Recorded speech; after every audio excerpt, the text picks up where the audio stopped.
guys, welcome back to my channel. This financial literacy course, and not only this but also a lot of videos that I've watched from even content creators that are around my age. Recently everybody has been talking about financial literacy, so it just made me even look up more things about how to be financially literate and just to know where everything goes and all that stuff. In terms of investing, saving, borrowing, all that. But before I get into this video, make sure you hit the like button, you comment down below, and you hit the subscribe button as well, and the notification bell next to it. So why am I even talking about financial literacy? At first I was like, honestly, I feel like I wasn't as financially literate as I thought, and I feel like that is due to, if you're around my age gap, when I was in high school, we never really had courses that taught you like life skills or stuff like that. So you know, like how to what is that? There was always something that I always thought about that a lot of people always say, like high school never taught you that, like how to budget, how to write a check. Just like, obviously you learn that as you grow, but like just common knowledge things that we should know. That should have just kind of just been taught before we got into college. How to build your credit, how to get a credit card, just minor things. Because if we're being honest, after you leave high school, you're kind of like in that adult phase, whether you go to college or whatever you do, and it's easy to get a credit card for one, like build up your, like, luckily I never did that, but get a credit card, pass the spending limit, then you have bad credit. Like, all that stuff is not something you learn in high school. So I definitely like wanted to know about financial literacy. So really what really got me into getting to know about financial literacy was because, like I said, the course, pretty much I got a text about the course, and I was like, I'm interested in learning about this course. And it was a 6-week program, pretty much. So I don't want to give everything away. I don't know if this course will happen again next year, but I will definitely leave, like I said, the link for the channel so that you can check them out. Because even if without this course, they talk a lot about different topics when it comes to being financial literate, whether it's student loan debt, which we also talk about in this course, but student loan debt, just different things that you should know about, different types of loans, because some people actually don't know what type of loans they're getting into. And this is not only for people like me who has student loan debt, this is for people who are currently in college, or you're still in high school and you're going into college. You should know so many things like this. So even if, like, everything, I'm not going to give you everything because we learned a plethora of information, but it is important to know, like, what types of student loans are out there. When you're done with your, let's say you have to get student loans, what type of student loans or payment plans do they have? Which one is beneficial for you? Like, there's so much things that you should know. So just to quickly like go over, so we learned pretty much, I'm just gonna give you like a quick like lay down. I have like just my notes, but I also have like footage, PowerPoint footage that I can go back to, like whenever I'm thinking about something that I want to go back to. So one thing, let me just quickly say, one thing that I feel like I really want to get into is stocks, investing in stocks particularly. Now, I'm definitely new to investing in stocks. I feel like this course has taught me more about stocks and apps. Now, I have created an account with Robinhood. That is one of the very few platforms where it's free. So like, if you don't want to pay a monthly fee. Now, I've heard of Acorns, but that's a monthly fee for that one. Now, I have not invested in anything because I'm still kind of scared to invest. My thing is, I'm just uncertain if a company, pretty much, if it's gonna, the shares is gonna drop down or it's gonna go up. I have been looking more at videos and like where how to start with stocking, how to do a stock, and pretty much it's simple on the platform because you can just search the company you want to search for. I wanted to support some black owned companies, not only like well known companies, but also, and I saw 3 main ones that have been doing really well, especially I guess since the whole issue started back in with George Floyd and stuff. I know that I was just doing my research, and I read that pretty much after that happened, a lot of those major 3 black companies, their stocks, like stocks in that company, like everything started to skyrocket. I have not monitored it, and that's the thing with stocks. I've noticed that you have to kind of monitor it. I don't know if it's every day, but you should be monitoring it, I feel like every week, I guess, because you need to know how good is your stock. Like, do you need to sell your stock? There's so much stuff. There's fractional shares, and I'm still learning all of it. Like, yes, we learned about it in the course, but like there's a lot of things that is outside of the course that you probably need to look for information for yourself.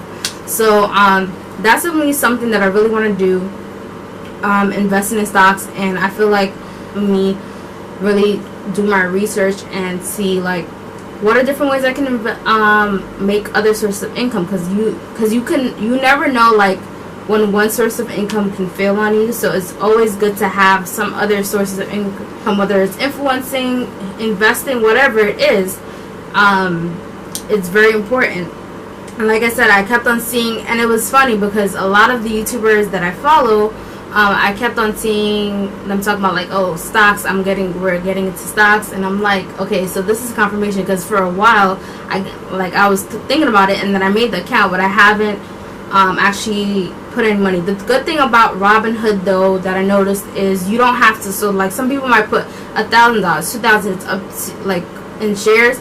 For Robinhood you can literally just put $1 and that's it. Like you don't have to put a huge amount. So maybe I might go back into those companies that I was looking into and just put $1, or either $1 or put maybe 2 or 3 fractional shares, which would equate to I believe $3. Don't quote me on it because I'm still learning about stocks. We also talked about just like the different taxes. So I was somewhat aware of it, but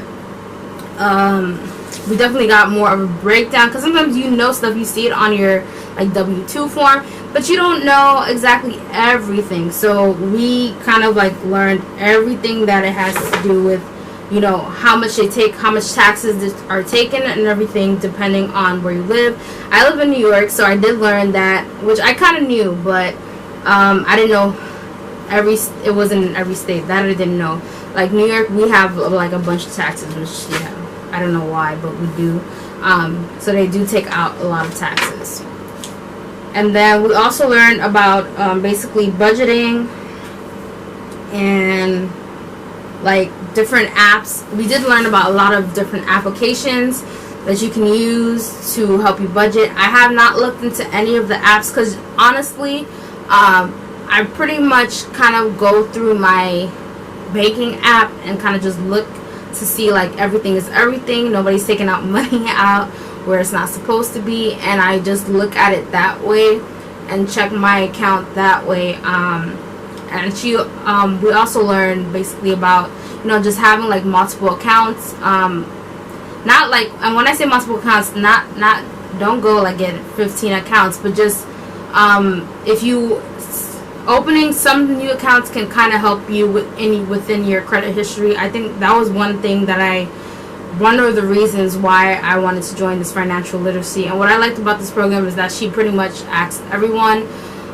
what are they looking for, what are they looking to learn about in terms of financial literacy. For me also, one of the things was credit building, how to have good credit, how to build your credit, and basically all the steps in where it comes to credit history. And your credit history, if you know, I feel like everybody should know this, but you know, like I said, this is why financial literacy is important. You're not going to know everything. There were things that I didn't know at all that I learned in this course.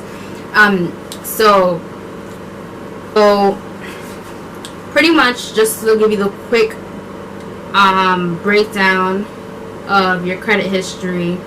You have basically what is called a FICO score, so you guys can definitely check that out. If you don't know what that is, I knew of it, I would check it, but I fully didn't go deep into research. So I feel like with this course, I definitely learned about the FICO score in more depth. And pretty much what the FICO score entails is 30% of the amounts owned, 10% of your new credit. So like, let's say for example, you decide to open up a new bank account or something, that will go into that 10%. 50% is your length of credit history, so how long you've had credit. So from the time you open, I guess, your first credit card. So like for me, I don't remember what year, but like all that ties in, your credit mix, and then the payment history. Also, I learned, which I kind of knew but I didn't, was that well, I found that out. So word to the wise, do not just go and purchase multiple credit cards and all this stuff, because that can actually mess up your credit history. So be mindful, if you are going to purchase one, make sure that it pretty much falls in line, I guess, with the amount of money that you have. And it encompasses a lot more, but just make sure that, because that can also put negative, I forgot what it's called. If I remember it, I'll leave it down below, but it's kind of like puts a negative mark pretty much on your credit history. And ways that you can improve your credit score is paying your things on time. So your bills, if you paying your loans out, try to pay them on time as much as possible. Now it is COVID, so certain loans are kind of at a standstill right now because of COVID. So some people are kind of taking advantage of that and not paying their loans because there's no interest. But when the loans are due, like making sure you pay those monthly bills on time as much as you can. Revolving credit, so like credit cards, amount owed, and installment loans, which is student loans, which is all kind of encompasses paying them on loan. And also there is a credit report. I actually need to go on this. See, this is a good thing that I'm reading this while I'm talking to you guys. There was actually a website that she gave us, which you can actually check your credit score every single week for free until April 2021. So definitely want to go on that report too, because I normally use like Credit Karma. So that was one thing that I was using prior to this financial literacy, using like Credit Karma to see like just to monitor my credit history and see pretty much like what's under there, because you have to kind of it's important to look at it, because you never know, like let's say your account got hacked or something, and you need to make sure that everything is everything, because if anything is incorrect on there, that's something that you have to notify. So it's important to check it. I try to remember to check it as often as possible, right? And one thing that we also learned about credit that I actually remember this in my head, like checking it a lot is not going to affect. I did think that it was going to affect my credit score. Actually, apparently checking it does not affect your credit score in any way. Yeah, there was a lot of things that we learned about investing, so definitely want to go back into that, and just basically how different types of investments, because investments are not only stocks. You can do, what else did we learn about? I think it's ETF funds. I believe that's what it's called. I'm not too sure. Don't quote me. Oh yeah, I remembered. ETF funds, yes. So there's just different ways, multiple ways that you could invest as well.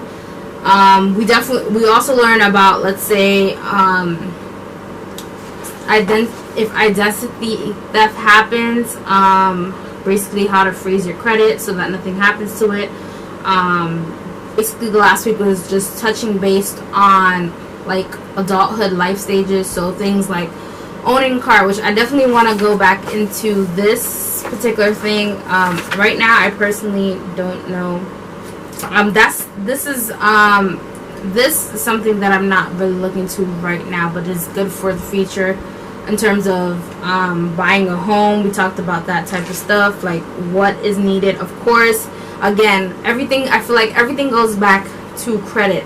If you didn't hear anything else in this video, your credit matters. The goal for me is to be done with student loan debt. Now, am I going to say that's going to be done this year, in the next year? Maybe not. But if if you really look at it, it also depends on how much debt you have. Most likely, a lot of these loan debts, some people are still paying them till for their whole life. But yeah, so hopefully this was insightful for some people. This video was really just for me to tell you guys it's really important to know these different type of things, because it can help you later on in the future. You know, especially if you're like me, who wants to have sustainability in your future. It's important to know these things. Make sure you like, you comment, and subscribe. I will see you guys in the next video. If you like this video, be sure to give it a thumbs up, and I'll see you guys in the next one. Bye.